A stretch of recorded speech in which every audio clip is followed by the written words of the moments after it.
Boa noite, povo de Deus. A graça e a paz a todos. Hoje nós vamos ter que fazer uma gravação, não vamos poder fazer o culto online como a gente estava proposto de fazer devido a gente está com problema na nossa internet aqui em casa. Até essa semana eu já vou estar entrando em contato com a empresa já para estar regularizando essa situação para que os próximos nós possamos transmitir integralmente ao vivo, né? Mas a mensagem uh, de Deus, ela tanto ao vivo quanto gravado tem o mesmo peso, o mesmo sentido, porque é a palavra do Senhor. Amados, eu já queria trazer aos irmãos a informação para aqueles que ainda não sabem. Eu acredito que a maioria já sabe. Nós estamos trabalhando já com os cultos nas casas, né?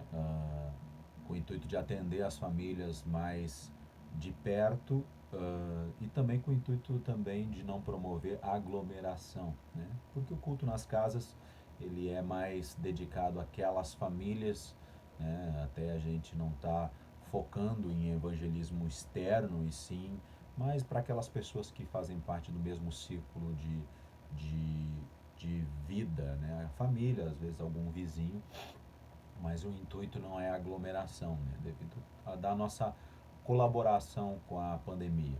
Inclusive nós estamos mudando a estratégia de culto enquanto nós estamos na fase da bandeira vermelha. Então nós estamos com a estratégia de não promover culto no templo. Nós estaremos fazendo uma santa ceia, e essa santa ceia será com agendamento. Aí as pessoas que irão participar desse culto de ceia, né, ela precisa dar um nome e nós vamos fazer um culto fechado, com a igreja fechada, somente com essas pessoas, né, respeitando o limite estipulado pelo decreto municipal de 30 pessoas. Então, amados, nós estaremos informando a data da nossa Santa Ceia, que será feito na igreja, mas enquanto isso, enquanto não mudar o decreto, enquanto a nossa bandeira não for para laranja, nós manteremos as nossas atividades sem culto. Então eu queria informar os amados que nós vamos estar pelas mídias, por telefonema, avisando aos irmãos quando será o nosso culto de ceia. Pois bem, amados, eu já quero convidar você a abrir a sua Bíblia no livro de Atos, capítulo 2, versículo 32. Ainda vamos continuar tratando de um tema que nós já vemos falando há alguns dias, né, nos cultos anteriores. Nós já falamos também nos cultos nas casas, também o culto no lar, nós também tratamos desse assunto. Então nós vamos bater mais um pouco nessa tecla a respeito da igreja de Atos, e da comunhão, né? Como vivia essa igreja, né? Nós falamos dos aspectos da comunhão, né? A gente considera um assunto de extrema importância e relevância para a igreja devido ao que nós estamos vivendo e devido também ao que a igreja, né, no presente momento ela vive, né? E o livro de Atos é o perfeito exemplo para isso, né? Para a gente poder trabalhar esse assunto que é a comunhão e como que a igreja deve viver, como que a igreja deve caminhar sobre essa terra. O texto de Atos, capítulo 4, verso 32, ele diz assim: E era o coração e a alma da multidão dos que criam. E ninguém dizia que coisa alguma que possuía era sua própria, mas todas as coisas lhe eram comuns. Né? O livro de Atos, ele conta a história da igreja, né? Logo após a ascensão de Jesus. Né? Jesus, ele, ele morre na cruz, ele ressuscita e ele aparece a seus discípulos. E ele deixa uma promessa aos seus discípulos, né, que desceria o Espírito Santo da promessa sobre eles. Né, e esse Espírito Santo, ele, em Pentecostes, no capítulo 2, ele desce sobre esses discípulos de Jesus, e o cumprimento dessa promessa, e, e esse Espírito Santo, ele capacita os discípulos para a pregação, para a expansão do Evangelho.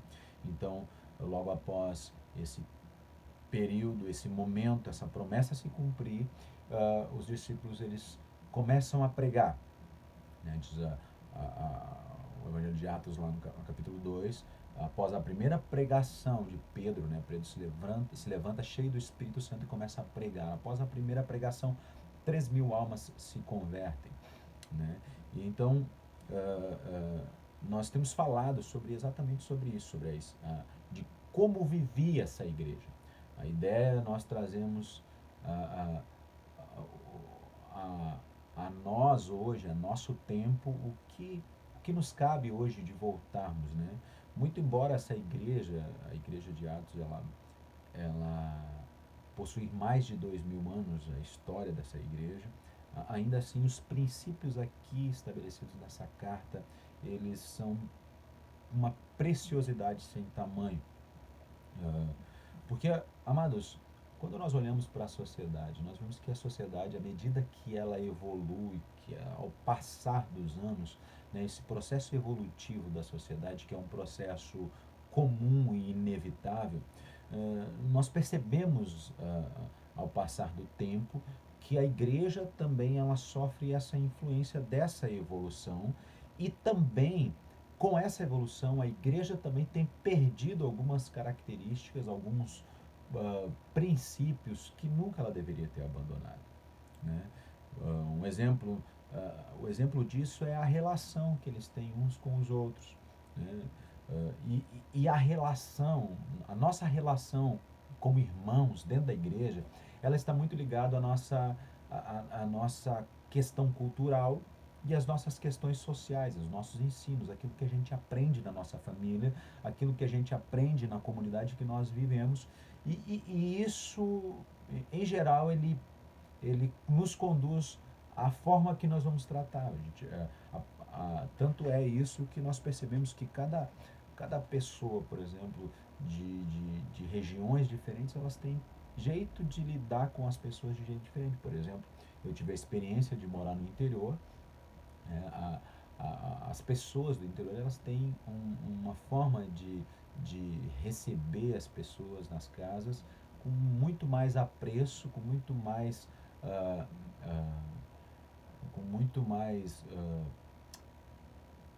facilidade de lidar com uma pessoa desconhecida do que, por exemplo, os moradores de Porto Alegre e região, né? Aqui nós somos uma região onde as pessoas elas costumam ter mais reserva com as pessoas desconhecidas devido à criminalidade, devido a todos os problemas que nós temos da cidade grande. Então, a região ela permeia a forma que nós procedemos uns com os outros, e a igreja em si ela não está imune a isso, ela acaba sendo influenciada também da mesma forma, e ela perde algumas características como que a igreja nunca deveria ter perdido. Pensa comigo, quando uma criança, quando nós criamos os nossos filhos, nós criamos eles e dizemos a eles e ensinamos eles que eles devem, para eles serem alguém na vida, eles devem estudar e trabalhar. Isso é uma coisa básica, né, familiar, onde todo pai, toda mãe diz isso: filho, tu quer ser alguém na vida, tu tem que estudar e tu tem que trabalhar, tem que se preparar para o mercado de trabalho, tem que se profissionalizar, né, e não há nada de errado nisso, né, muito pelo contrário, nós devemos instruir nossos filhos a se prepararem, né, para o trabalho, e induzimos, né, de certa forma, a nossa família a cada um lutar pelos seus interesses, por aquilo que ele quer. Por exemplo, esses dias eu estava falando com meu filho, né, ele gosta de computador, ele gosta de videogame, e eu disse para ele: filho, tu precisa começar a trabalhar, tu precisa começar a desenvolver a tua vida profissional para que tu possa comprar videogame, comprar computador, seja lá o que você quiser fazer, você vai investir, você vai lutar por isso, você vai ter que, né, e isso, essa ideia muitas vezes que nós induzimos a nossa família a lutar por seus próprios interesses, isso de alguma forma gera um certo individualismo, porque eu acabo lutando por aquilo que é meu, aquilo que eu quero, aquilo que é meu. né? Cada um na sua família tem o que é seu, né? Eu tenho o meu trabalho, eu tenho o meu carro, eu tenho a minha casa, eu tenho o meu computador, eu tenho as minhas coisas, né? Assim como cada um, muito embora seja comum, aqui todo mundo pode usar, mas cada um tem o que é seu, né? E eu acredito também que essa questão cultural de você ter o que é seu, ah, não muda muito em outros países, deve ser da mesma forma.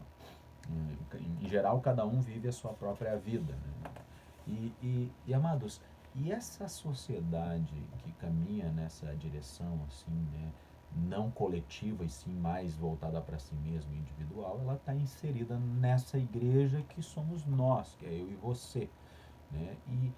E muitas das vezes essa parcela, ela olha para a igreja, né, como uma instituição que possui CNPJ, que possui endereço, né, uma instituição ao qual eu faço parte, né?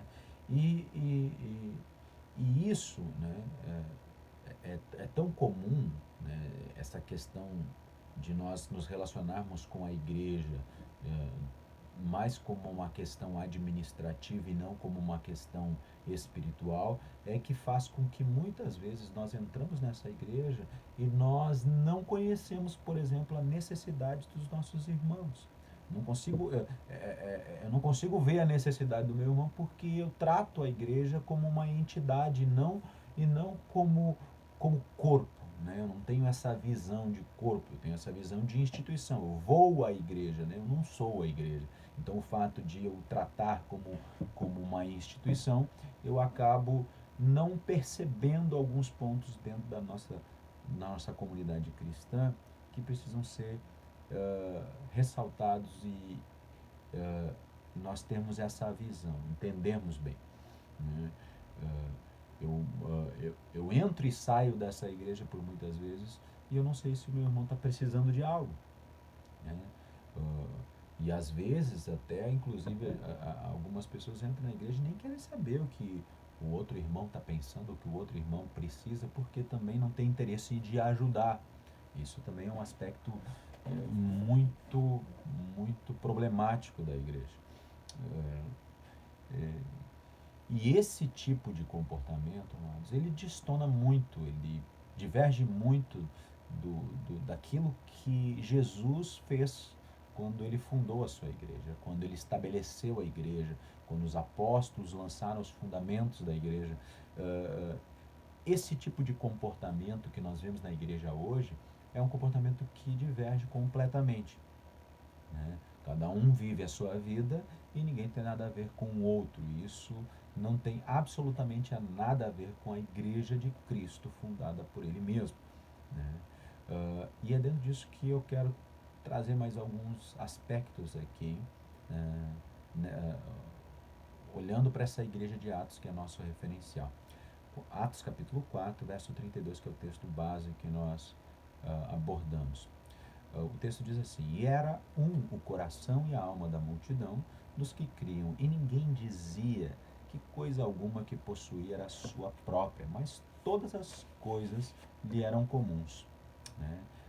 O texto diz assim: E era o coração e a alma da multidão dos que criam.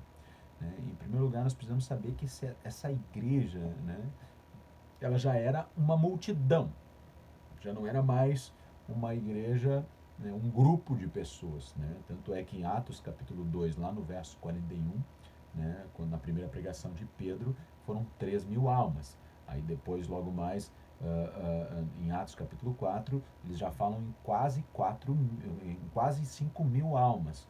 E agora em agora no capítulo 4, né, nós vemos que Lucas ele fala que uma multidão de pessoas, ele já não está mais falando em números, então já passou de um número contado para uma multidão de pessoas incontáveis aqui, né? Então ele já muda a linguagem. Então imagina se os apóstolos tinham problemas, provavelmente de gestão com 3.000, né, que foram os primeiros, né, convertidos, quem dirá agora que já era uma multidão de pessoas, né?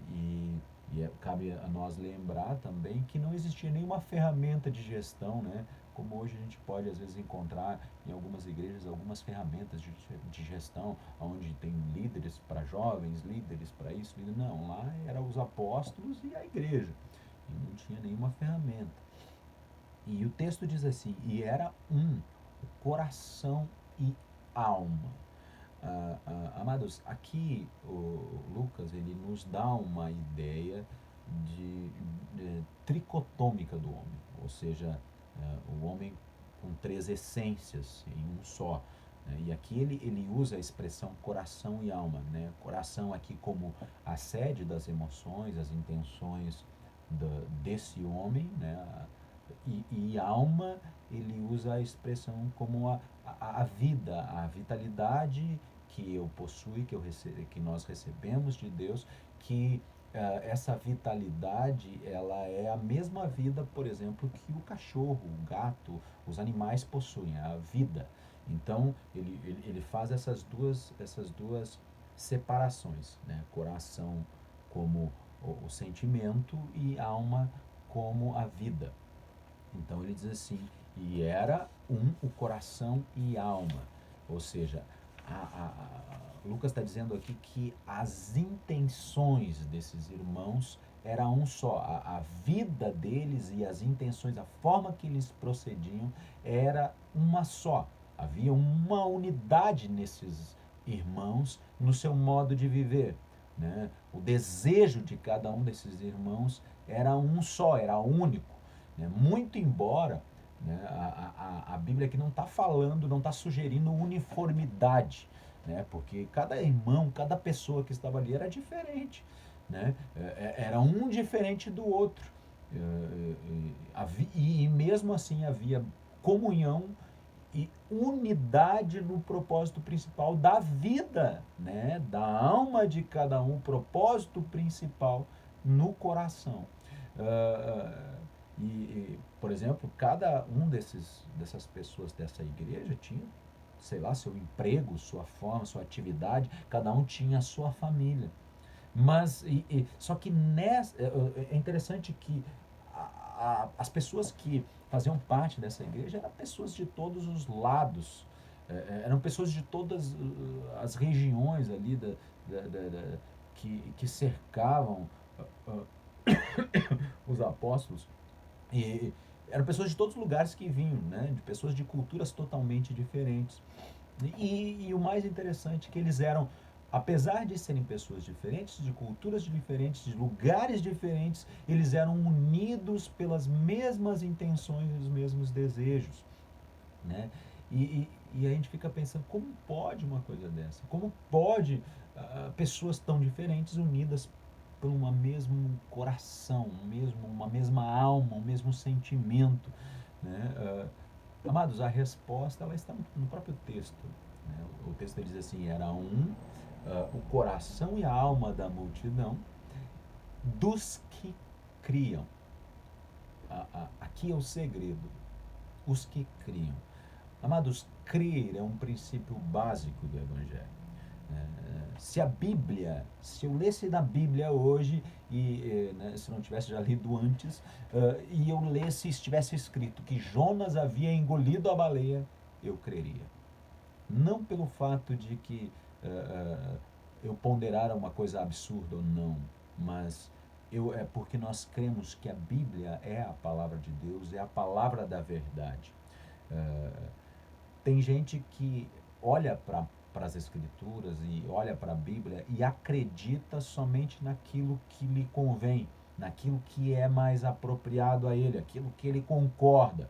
Né? 2 Timóteo, capítulo 2, verso 3, do 16 e 17, versículo 16 e 17, diz assim: toda a Escritura é divinamente inspirada, é proveitosa para ensinar, para redarguir, para corrigir, para instruir em justiça, para que o homem de Deus seja perfeito e perfeitamente instruído para toda boa obra.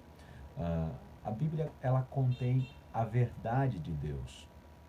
E um cristão ela deve crer nela por completo. Não é meias verdades ou metade dela, eu creio naquilo que me convém, né? Por mais que meu coração não aceite aquela verdade, por mais que meu coração rejeite aquela verdade, que está escrita, né? Ainda assim eu devo crer, ainda assim eu devo acreditar que aquilo é verdade, é a verdade de Deus, a boca de Deus para mim, né? E às vezes é isso que acontece, né? A pessoa ela não crê, né? Porque o seu coração ele rejeita aquela verdade, ele não aceita aquela verdade, e aí a pessoa não crê. Ela crê na Bíblia só naquilo que ela gosta ou aquilo que agrada mais a ela. Eh, e amados, tem um outro aspecto também interessante. E crer aqui no texto não é crer em qualquer coisa, né? Pois as pessoas confundem a convicção com crer, né? Eh, uma pessoa ela pode estar convicta de um pensamento, convicta de algo na sua vida, mas convicta de algo errado. Né? Quantas pessoas que nós encontramos pelo caminho, amigos, parentes, pessoas que nós encontramos assim convictas das suas decisões, daquilo que as pessoas querem, mas convictas das suas ideias, não aceitam inclusive ideias contrárias, né? Mas são pessoas que estão redondamente erradas, muito enganadas por si mesmas. Às vezes a gente até para e pensa assim, puxa vida, como é que essa pessoa ela não consegue ver o erro dela, como é que ela não consegue perceber o quão errada ela está, como ela está cega para isso. Às vezes a gente fica surpreso, né? A gente, mas a situação está diante aos olhos dessa pessoa e a pessoa não enxerga, ela está errada, né? Então às vezes a gente fica impressionado com isso. Mas o texto aqui, ele nos sugere a crer, mas crer na verdade de Cristo, né? Mas que verdade é essa? Né? Porque a verdade, às vezes, ela pode ser muito relativa. Ela pode ser uma verdade para mim, né? E para você não ser uma verdade, né? A verdade, ela, a, quando a gente olha para as escrituras, não existe essa relação, esse relativismo. A verdade, ela é uma só. Na Bíblia, ela não é relativa. Ela pode ser relativa nas nossas questões sociais e pessoais, mas nas escrituras ela não é relativa, ela é única, verdade absoluta, não tem meio termo. E essa verdade, na verdade, quando a gente trata a verdade sobre Cristo, é essa verdade que o texto está sugerindo, a verdade que foi anunciada por Pedro, né, Pedro e os apóstolos acerca de Cristo. Atos capítulo 2, versículo 22, por exemplo, né, nós vemos que Pedro ele se levanta para falar dessa verdade, né?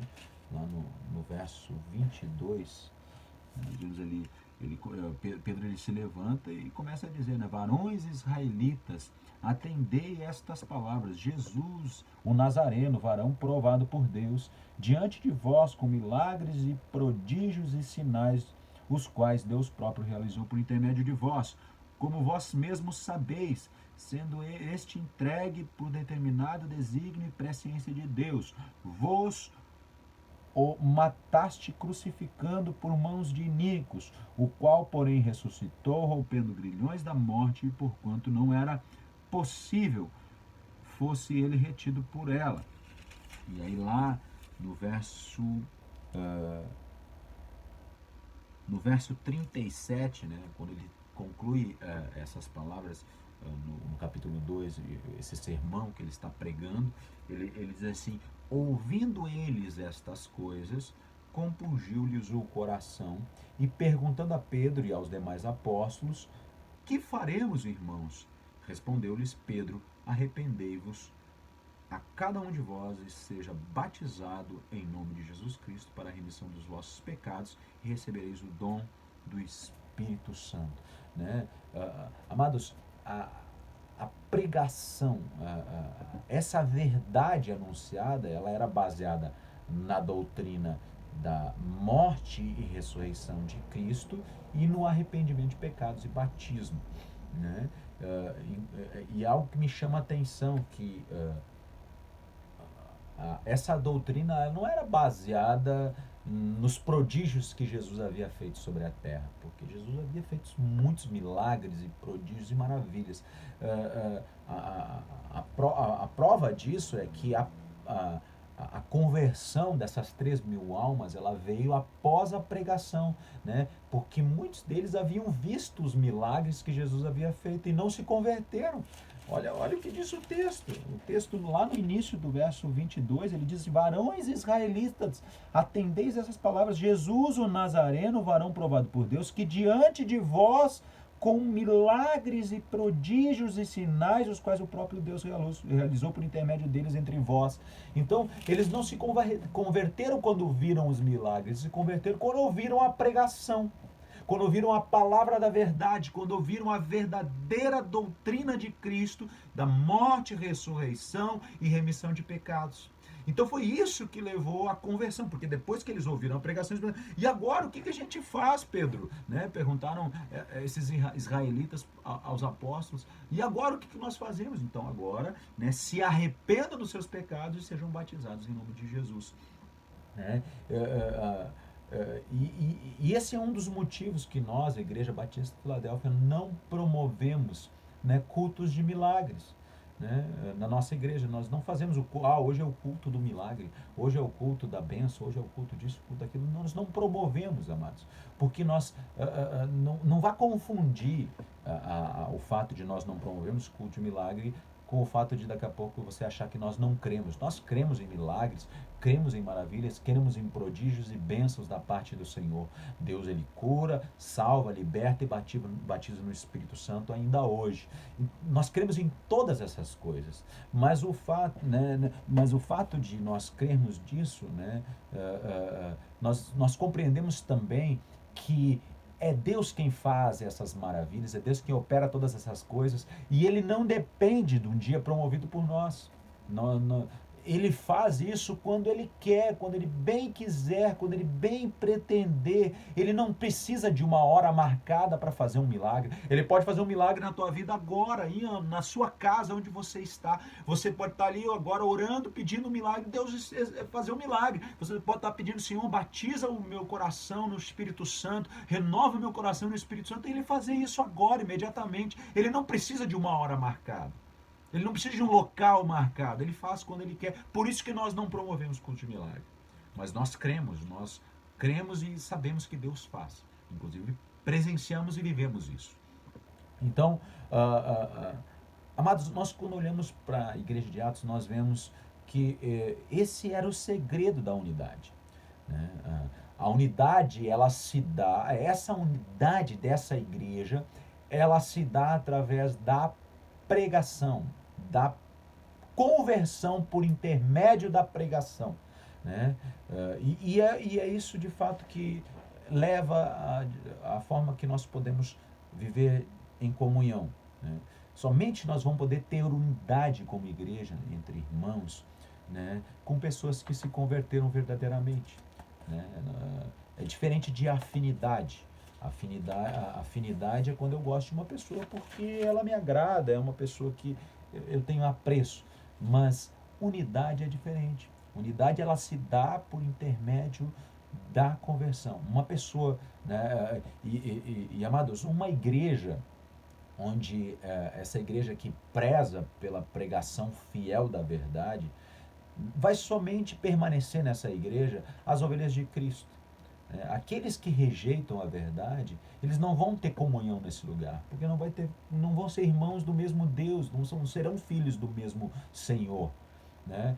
Aqueles que não suportam essa verdade, né, a pregação fiel, eles não suportam e por isso eles não vão ter unidade, não vão ter comunhão nesse lugar. Né? Até porque a verdade que será pregada, ela vai ferir, né, as ideias que ela tem. E isso vai incomodar, ela não vai querer ficar, ou ela se converte ou ela não fica.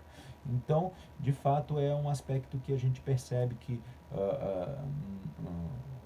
muitas pessoas não permanecem no lugar que se prega a verdade fiel.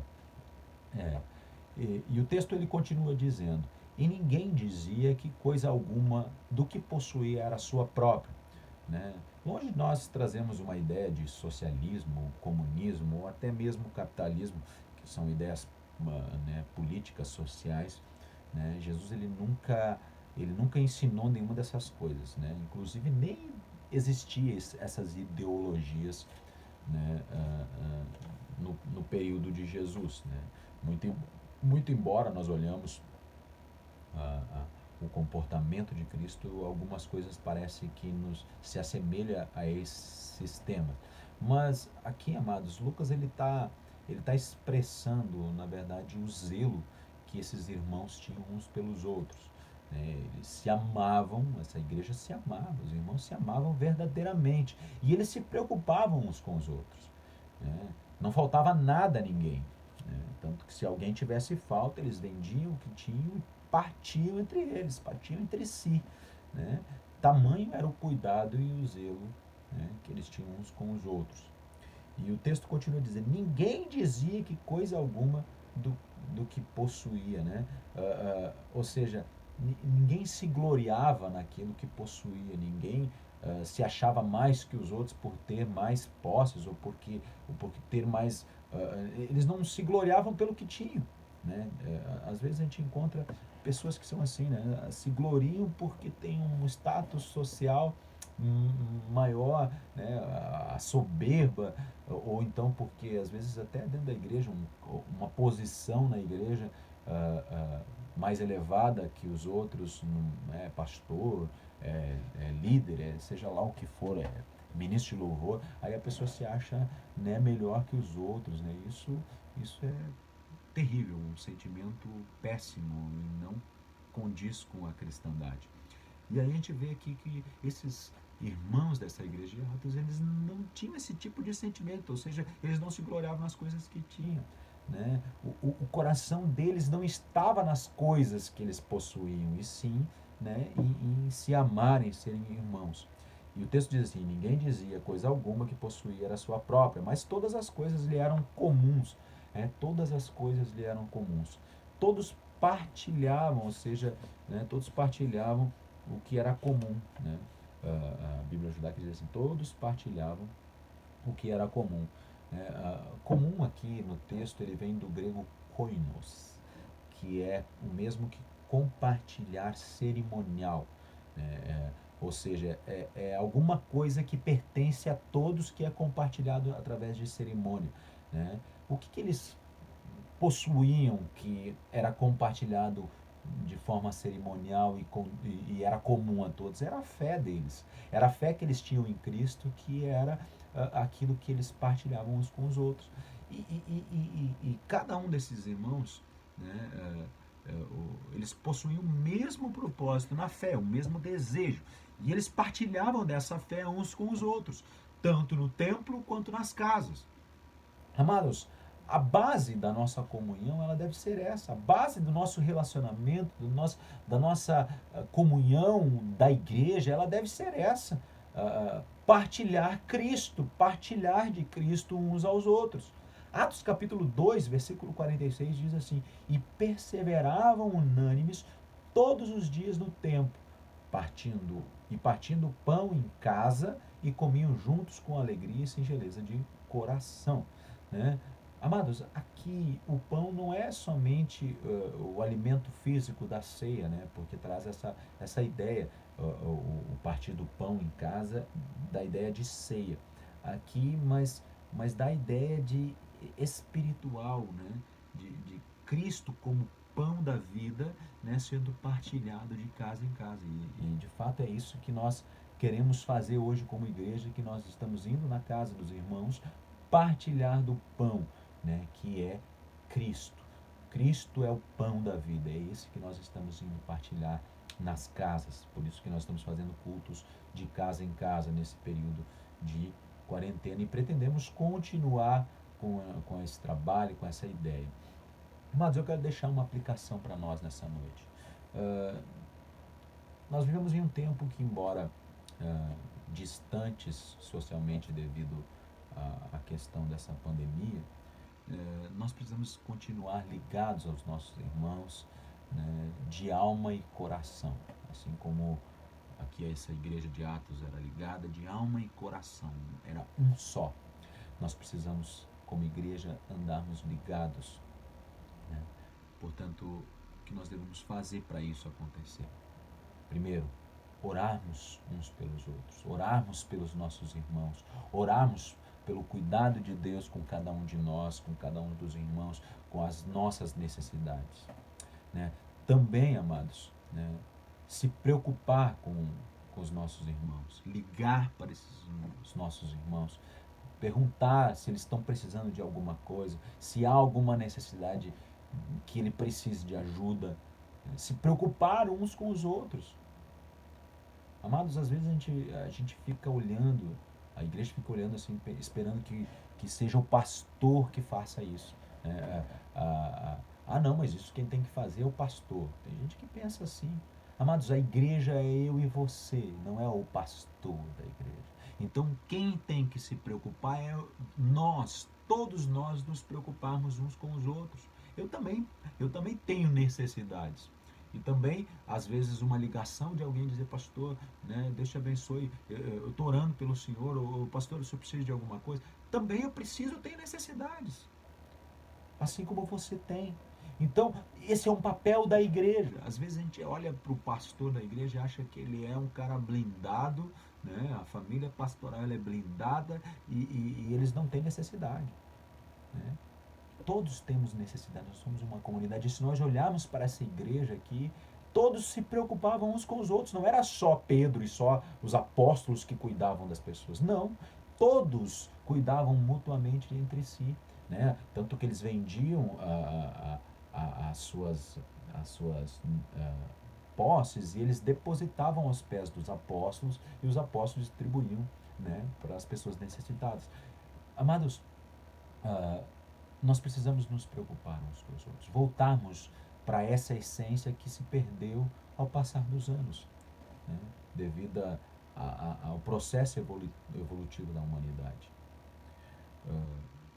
Liga para o teu irmão, se preocupa com ele, manda uma mensagem para ele ver como ele está, né? Se preocupe com ele, partilhe com ele o pão da vida, ligue para ele para dar a ele uma palavra de vida, uma palavra de Jesus, uma palavra de Cristo, né? Faça isso. E amados, quando esse período vai passar também, que nós estamos mais distantes, nós vamos estar próximos de novo. Inclusive nós estávamos bem empolgados que os cultos estavam recomeçando e tudo estava voltando ao normal, parecia que estava voltando ao normal. E agora nós temos que ficar sem cultos novamente.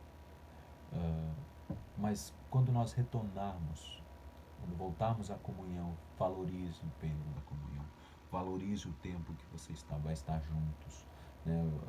Valorize esse momento de koinonia, comunhão, pratique, partilhe, compartilhe as maravilhas do amor de Cristo. Nós estamos tão felizes, né? Momentos tão agradáveis com a retomada dos cultos, mas que a gente possa ter no nosso coração esse propósito, o mesmo propósito, para que essa unidade não seja baseado no interesse de cada um, mas sim no coração de cada um, no coração de cada alma, cada vida que está nessa igreja.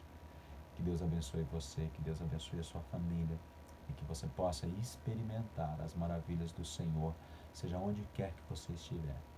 Que Deus te abençoe, em nome de Jesus.